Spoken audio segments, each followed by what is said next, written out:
स्वागत है आपका सिविल अड्डा पर। और सिविल अड्डा पर हम एमपीपीएससी प्रीलिम्स को कवर कर रहे हैं। प्रीलिम्स में हमने यूनिट नंबर 6 को टारगेट किया है और यूनिट नंबर 6 का जो है अपना वो भारतीय संविधान और अर्थव्यवस्था के बारे में बात करती है। यूनिट जिसमें हमने पॉलिटी को लेकर हमने कवर टारगेट किया और पॉलिटी में अभी तक हमने संविधान सभा है 19 का जो 1919 का एक्ट है, 1935 का एक्ट है, बहुत शॉर्ट वीडियो में, बहुत छोटे वीडियो में हमने उन चीज़ों को समझा है।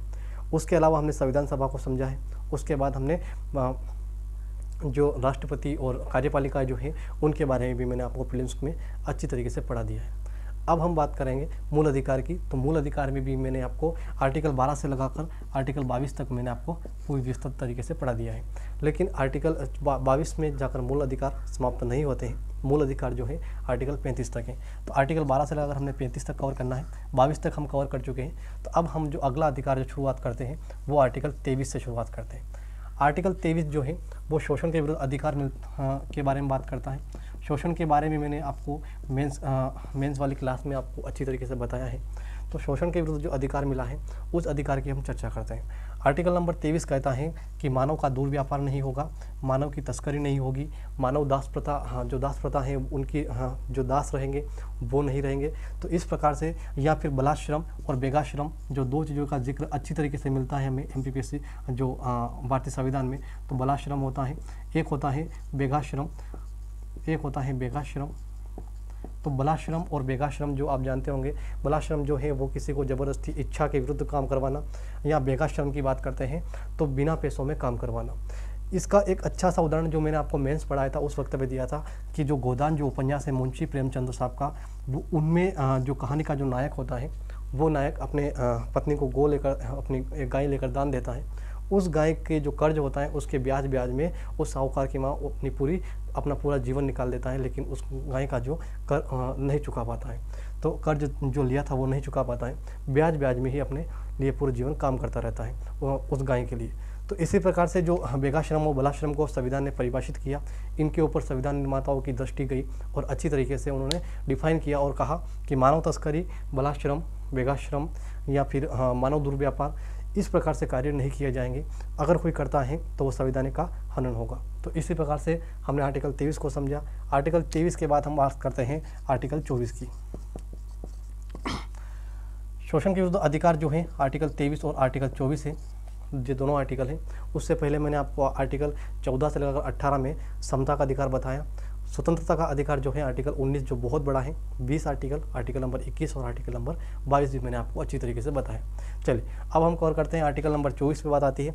आर्टिकल नंबर 24 जो है वो छोटे बच्चों के लिए, जो 6 से 14 वर्ष के जो बच्चे होते हैं, शायद ये जो उम्र है ये 18 वर्ष हो सकती हैं।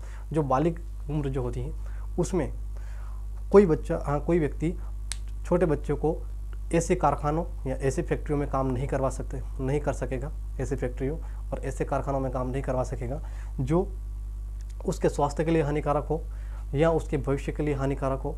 तो इस प्रकार का जो कार्य है वो हमें आर्टिकल 24 में मिलता है। आर्टिकल 24 यही शोषण कहलाता है। आर्टिकल 23 और 24 जो है वो शोषण के विरुद्ध अधिकार है। इससे पहले हमने समता का, समानता का अधिकार पढ़ लिया है। बात करें जो हमें जो अधिकार मिले हैं वो शुरुआत में मिले थे 7, इस बार जो मिले जो अब जो रह गए हैं वर्तमान में वो 6 अधिकार हैं। इससे पहले हमारे पास 1976 से पहले यानी कि 1976 से पहले जब बात करते हैं तो हमारे पास 7 अधिकार थे और 44वां संविधान संशोधन होता है और उसमें जो संपत्ति का अधिकार को हटा दिया गया था। और यही हमारा एमपीपीएससी प्रीलिम्स जो 2019 में पूछा गया था, जिसकी एग्ज़ाम हुई थी 2020 12 जनवरी को। चलिए आगे हम बात करते हैं। आर्टिकल 24 हम समाप्त कर दिया। शोषण का अधिकार जो को लेकर जो मैंने आपको बताया है, आशा करता हूं कि ये आपको अच्छी तरीके से समझ में आ गया होगा। अब हम बात करते हैं धार्मिक स्वतंत्रता का अधिकार। धर्मों को लेकर संविधान क्या कहता है, भारतीय संविधान में धर्म को लेकर क्या व्याख्या की गई है या धर्म को लेकर कोई व्यक्ति धर्म को किस प्रकार से मान सकता है, वो आर्टिकल 25 से लगाकर आर्टिकल 28 में बताया गया है। तो सबसे पहले बात करते हैं धार्मिक स्वतंत्रता का अधिकार, यानी कि धर्मों को लेकर जो आज़ादी है, धार्मिक स्वतंत्रता का अधिकार। आर्टिकल नंबर 25 से लगाकर आर्टिकल नंबर 28 में 4 आर्टिकल यहाँ पर भी मिलते हैं। आर्टिकल नंबर 25 में जो है वो है किसी धर्म को अंतःकरण और अबाध रूप से मानने की स्वतंत्रता, कोई भी व्यक्ति कोई भी धर्म को मान सकता है, कोई भी व्यक्ति कोई भी धर्म को मान सकता है, उसके लिए वो पूजा अर्चना, उसके लिए वो कोई भी कार्य जो है वो कर सकता है। तो ये सारा जो है आर्टिकल 25 में है। मूल रूप से जो वहाँ पर बताया गया है वो थोड़ा सा जो कठिनतम भाषा में संविधान वर्णन किया गया है। अगर आप बेड एक्ट लेकर लाकर पढ़ते हो अच्छी बात है, लेकिन वहाँ पर आपको समझ में कम आएगा। कारण ये है कि वहाँ की जो संवैधानिक भाषा है और संवैधानिक भाषा में अपने जो कानूनी भाषाएं जो होती हैं वो अपने समझ में थोड़ी सी कम आती हैं। चलिए, तो इसी कारण से आर्टिकल 25 को मैंने आसान तरीके से आपको डिफाइन किया कि कोई भी व्यक्ति कोई भी धर्म मान सकता है, इसमें किसी की कोई पाबंदी नहीं रहेगी। ठीक है, ना सरकार की रहेगी, या किसी दल की रहेगी, या कोई अन्य समूह की रहेगी। चलिए आगे चलते हैं आर्टिकल नंबर 26 पे। आर्टिकल नंबर 26 में जो बात करते हैं, कोई भी धार्मिक कार्य होता है, जो धर्म कोई व्यक्ति धर्म मानता है उस धर्म के लिए कोई भी कार्य करता है, कोई भी समूह बनाता है, कोई संगठन बनाता है, कोई आयोजन करवाता है किसी काम का, तो वो कर सकता है, लेकिन सीमाओं के दायरे के अंदर रहकर, सीमाओं के दायरे के अंदर, जो सीमाओं जो होती हैं उन सीमाओं में रहकर। या यूँ नहीं कि अगर आप कुछ कर रहे हो, यानी आयोजन कर रहे हो, धार्मिक आयोजन कर रहे हो, लेकिन इससे किसी व्यक्ति को प्रत्यक्ष नुकसान हो रहा हो, तो इस कारण से ये जो सीमाएं जो है हर आर्टिकल पे हमें सीमा देखने को मिलती है, हर जगह हमें कुछ न कुछ अपवाद देखने को भी मिलते हैं। चलिए आर्टिकल नंबर 26 जो है हमने समाप्त कर लिया।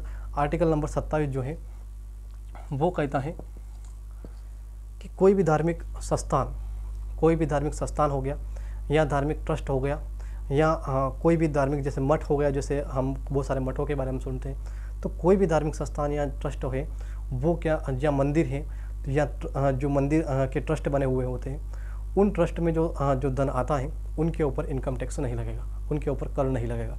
और ये बात कही गई है आर्टिकल नंबर 27 में। आर्टिकल नंबर 27 कर से मुक्ति की बात करता है। कौन से कर से मुक्ति की बात करता है? तो इसका कहीं ना कहीं नेगेटिव पहलू भी रहा, लोगों ने इसका नकारात्मक रूप में भी इसको अपनाया कि कोई व्यक्ति 10,000 रुपये दान देता था, लेकिन लिखवा देता था कि 1,00,000 रुपये दान दिया और वो अपने इनकम टैक्स से बच सकता था। इस प्रकार से भी लोगों ने काम किया, लेकिन हमने उन झंझट में नहीं पढ़ना है, आसान तरीके से पढ़ना है हमें कि जो आर्टिकल नंबर 27 है वो कर से मुक्ति की बात करता है, वो इनकम टैक्स नहीं देने की बात करता है। किससे बात नहीं करता है? धार्मिक प्रयोजन से, धार्मिक ट्रस्ट से, धार्मिक मंदिर से। तो हमें आर्टिकल नंबर 27 यही बताता है। आर्टिकल नंबर 28 की बात करता है, तो हाल ही का एक चर्चित मामला आपको पता होगा असम का, और उस असम वाला जो मामला है वो आपने अच्छी तरीके से सुना होगा, देखा होगा कि जो असम में जो मदरसे चलते थे उन मदरसों में सरकार दान देती थी। तो इसी प्रकार से आर्टिकल नंबर 28 जो है वो बंद करता है कि कोई भी शिक्षा संस्था है, उन शिक्षण संस्थाओं में, कोई भी शिक्षण संस्थाओं में जो सरकार अगर दान देगी तो वहाँ पर धार्मिक शिक्षा नहीं दी जाएगी, और अगर जहाँ पर धार्मिक शिक्षा दी जा रही है तो वहाँ पर सरकार जो है वो दान नहीं देगी, सरकार की तरफ से फंड नहीं दिया जाएगा। तो इसी जो कहा गया है, ये आर्टिकल नंबर 28 में कहा गया है कि धार्मिक शिक्षा के लिए सरकार फंड नहीं देगी किसी भी संस्थान को। तो ये जो है आर्टिकल नंबर 28 में बहुत अच्छी तरीके से बताया गया है। तो मैं आपसे आशा यही करता हूँ कि धार्मिक स्वतंत्रता का अधिकार भी आपने अच्छी तरीके से समझ लिया होगा। कैसे बात करते हैं आर्टिकल नंबर 25 में? तो 25 में क्या किया गया था? कोई भी धर्म मान सकता है। 26 में लिए धर्म के लिए कुछ भी कार्य जो है, आयोजन है, जो महोत्सव है मना सकता है। आर्टिकल नंबर 27 में क्या है? कोई जो कर न देने की बात करता है। किन लोगों को? जो लोग किसी धार्मिक ट्रस्ट में या मंदिर में या मस्जिद में कहीं पर भी दान देते हैं तो वहाँ पर उनको कर देने की आवश्यकता नहीं होती है। आर्टिकल नंबर 28 की बात करते हैं, तो आर्टिकल नंबर 28 में जो लिखा हुआ है वो है कि राज्य जो है वित्त पोषित राज्य उन वित्त पोषित संस्थाओं को बंद कर देगी जो धार्मिक शिक्षा चलाती हैं। ठीक है, ये पूरी अच्छी तरीके से वहाँ की भाषा है, मैंने आपको आसान तरीके से डिफाइन करके बताया है। चलिए, आर्टिकल नंबर 28 जो मैंने आपको बता दिया है, तो हम ऐसे करके हमें 4 अधिकार पता चले हैं। आर्टिकल नंबर 12 से लगाकर आर्टिकल नंबर 28 तक मैंने आपको बहुत अच्छी तरीके से समझा दिया है। आर्टिकल MPPSC के लिए बहुत इंपॉर्टेंट है, सिर्फ MPPSC के लिए नहीं, कोई अन्य एग्ज़ाम भी हो जहाँ पर GK और GS वाला जो पोर्शन होता है उसमें 1 या 2 आर्टिकल हमेशा पूछा जाता है, तो यही आपको बताना चाहता हूँ। चलिए, आर्टिकल नंबर आप बात करते हैं। अब बात करते हैं हम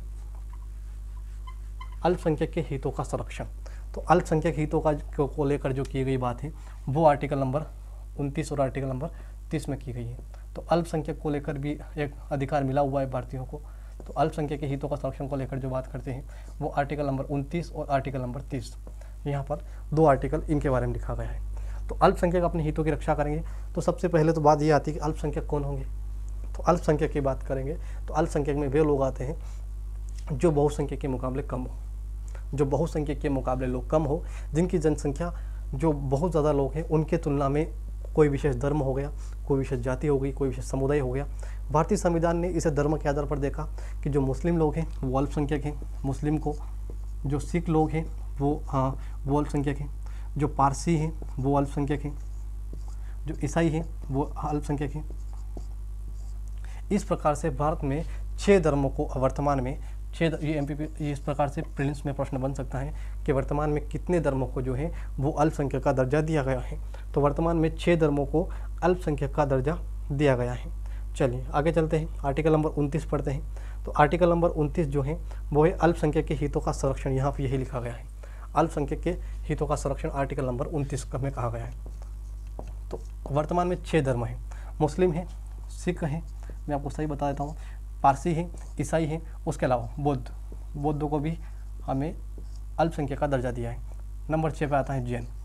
तो वर्तमान में 6 धर्म जो हैं वो अल्पसंख्यक का दर्जा लिए हुए हैं। भारतीय संविधान ने 6 धर्मों को अल्पसंख्यक का दर्जा दिया है। चलिए, तो यहीं तक थी आर्टिकल नंबर 28 आर्टिकल नंबर 29 की बात। आर्टिकल नंबर 30 में भी अल्पसंख्यक को लेकर ही चर्चा की गई है। तो आर्टिकल नंबर 30 में जो है वो चर्चा जो की गई है वो है शिक्षा संस्थाओं की स्थापना और प्रशासन का अल्पसंख्यक वर्गों का अधिकार। यानी कि कोई अल्पसंख्यक जो है वो अपनी शिक्षा संस्था स्थापना कर सकता है। इसके लिए अच्छा सा उदाहरण है सेंट थॉमस। जो सेंट थॉमस है वो एक शिक्षा संस्थान है, लेकिन वो शिक्षा संस्थान कैसा है, वो धार्मिक शिक्षा नहीं देता है। वो जो शिक्षा देता है वो जो अपने जो दैनिक जीवनचर्या में जो काम आती है शिक्षा, वही शिक्षा देता है। तो इस प्रकार से शिक्षण संस्थाओं के लिए अल्पसंख्यक जो है वो अपनी स्थापना कर सकते हैं। अल्पसंख्यक लोग जो है अपनी स्थापना शिक्षण संस्थान के रूप में कर सकते हैं। तो यही कहा गया है आर्टिकल नंबर 30 में। तो यहाँ पर आपको आर्टिकल नंबर 30 भी समझ में आ गया होगा। बहुत करीब है हम मौलिक अधिकार को समाप्त करने की, थोड़ी सी देर का वेट और कीजिए। आर्टिकल नंबर 31 के बाद हम करते हैं, तो ये वर्तमान में इसमें कुछ भी नहीं लिखा हुआ है। आर्टिकल नंबर 31 जो है वो समाप्त हो चुका है। आर्टिकल नंबर 31 में कुछ भी नहीं है, लेकिन आर्टिकल नंबर 32 है वो थोड़ा सा बड़ा है। ऐसे बहुत से अधिक आर्टिकल है हमारे संविधान में जो वर्तमान में नहीं है, जिसमें निश्चित कहे जाते हैं या रिक्त कहे जा सकते हैं अपने आसान भाषा में, तो वो जो है वो अभी नहीं है। जैसे बात करें आर्टिकल 238, शायद 238 वर्तमान में अभी नहीं है। तो ऐसे बहुत सारे आर्टिकल जो है भारतीय संविधान में वो लिख रखे हैं, लेकिन नहीं। अब ऐसा नहीं हो सकता कि आर्टिकल 32 को जो है आर्टिकल नंबर 31 की जगह ट्रांसफ़र कर दिया जाए, ऐसा नहीं होता। ऐसा इसलिए नहीं होता क्योंकि जो मौलिक मूल जो ये होते हैं अपने संविधान आर्टिकल जो होते हैं या मूल ढांचा जो संविधान का होता है वो इसके साथ छेड़छाड़ हो जाएगी। तो 395 तो 395 ही रहेंगे, 395 से 396 नहीं होंगे। लेकिन अगर इनकी उपबंध गिने जाए, जैसे मैंने आपको 19 बताया और 19 में जो है 6 उपबंध बताए मैंने आपको, तो वो 6 उपबंध हो सकते हैं कि वो 6 उपबंध मिलकर वो इन सारे काउंट करके आप 470 प्लस निकाल सकते हो। कोई लोग 495 भी बताते हैं, लेकिन वो हमें इम्पोर्टेंट नहीं है, इम्पोर्टेंट 395। ठीक है, चलिए आगे चलते हैं। आर्टिकल नंबर 32 की बात करते हैं। अगर ये सारे जो अधिकार जो हमें मिले हुए हैं, इस अधिकारों की जो रक्षा है वो हम न कर पाए, या बात की जाए कि ये जो अधिकार दिए हैं ये सरकार अधिकार हमें नहीं देती है, तो हम क्या करेंगे। तो इसके लिए भारतीय संविधान निर्माताओं ने एक आर्टिकल बनाया और वो आर्टिकल था article number 32। Article number 32, article number 32 में कहा गया कि कोई भी व्यक्ति जिनको ये अधिकार ना मिले हो तो वो आर्टिकल 32 के तहत सुप्रीम कोर्ट में रिट दायर कर सकता है कि मैं इस अधिकार से वंचित हूँ। यह बात की जाए हाई कोर्ट में अगर जारी करना हो तो हाई कोर्ट के लिए आर्टिकल जो है वो आर्टिकल है 226। लेकिन हाई कोर्ट सुप्रीम कोर्ट से इसी बात में महत्वपूर्ण हो जाता है, यहाँ ज़्यादा शक्ति हो जाती है कि हाई कोर्ट के पास जो है वो इस प्रकार के अधिकार भी हैं। एक तो हम जो मौलिक अधिकार संबंधी अधिकार भी हैं और एक विधिक अधिकार जो होते हैं हमारे, वो भी हाई कोर्ट को दिए गए हैं। विधिक अधिकार की अगर बात करता हूँ मैं आपको, तो जो आए दिन जो चर्चा में रहते हैं कि जो पुत्री होती हैं उसको भी पिता की संपत्ति में बराबर अधिकार मिलना चाहिए, बराबर हक मिलना चाहिए, ये सारे जो चीज़ें होती हैं ये होता है हाई कोर्ट में। ठीक है, क्योंकि सुप्रीम कोर्ट के पास इतना सारा टाइम भी नहीं है, इतना सारा पावर भी नहीं है कि उस सारी चीज़ों के लिए बखान करे। तो ये सारी चीज़ें जो हैं ये हाई कोर्ट डिसाइड करता है। तो विधिक अधिकार हाई कोर्ट में ज़्यादा इंपॉर्टेंट है। चले, आर्टिकल नंबर 32 जो है वो मैंने आपको बताया कि आर्टिकल नंबर 32 का जो सीधा सा जो नाम है वो तो संवैधानिक उपचारों का अधिकार है। इससे यहाँ से और प्रश्न क्या बनते हैं, तो डॉक्टर अंबेडकर ने इसको संविधान की आत्मा कहा है, तो संविधान की आत्मा किसको कहा गया है, डॉक्टर अंबेडकर के द्वारा, तो आर्टिकल नंबर 32 को कहा है। डॉक्टर अंबेडकर ने यहाँ तक भी कहा है कि अगर आर्टिकल 32 ना हो तो मुझे ये लगता है कि पूरा संविधान ही नहीं है, तो यानी कि पूरा संविधान जो टिका हुआ है वो आर्टिकल नंबर 32 पर टिका हुआ है। तो आर्टिकल 32 में ऐसा क्या है, तो संवैधानिक उपचारों का अधिकार है। संवैधानिक उपचारों का अधिकार में कौन कौन सी रिटें आप जो सुप्रीम कोर्ट है वो जारी कर सकती हैं, तो वो जारी कर सकती हैं परमादेश, ठीक है, यानी कि आदेश दे सकती है अपने से नीचे बैठे हुए लोग।